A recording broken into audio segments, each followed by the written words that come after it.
कैसा लगा मेरा मजाक? ও দেখো, কেউ ধাপ্পা দিতে না পারলে এইভাবে ধাপ্পা দেবে, ঠিক আছে? ठीक है। ট্যালেন্ট আছে বস। দেখো, আমি তো আবার এই যে সেভাবে ধাপ্পা দিই না, আমি এইভাবে ধাপ্পা আচ্ছা। দিই। এই জায়গা উপরে দিয়ে এলাম, বন্ধুর কিলটা ঝেড়ে দিলাম। এইভাবে ধাপ্পা দিতে হবে, বুঝলাম? ठीक है, समझ गया। আচ্ছা, এটা দেওয়ার পরে থেকে কি এখানে কেউ রাজ করতে পেরেছিলে? এই যে যেমনি আমি করছি এখন, আই মিন আমরা রাজ করছি।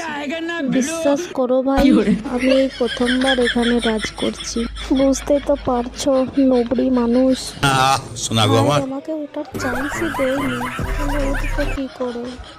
আমার সাথে এই নোবড়াগুলোকে দেখছো, কানামাছি খেলছো মনে হচ্ছে বসে বসে। সেসব বাদ দাও, আমি বুঝতেই পেরেছি আমি না নামলে এরাও নামবে না ভাই।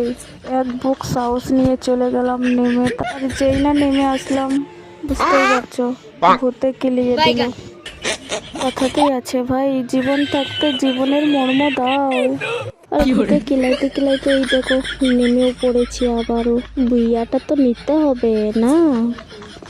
এ যখন নিজের জীবনকে বাজি রেখে আমাকে বাঁচিয়েছে, তাকেও তো বাঁচানোটা আমার কর্তব্য। একজন যত ছোটই হোক আমিও বাঁচাবো।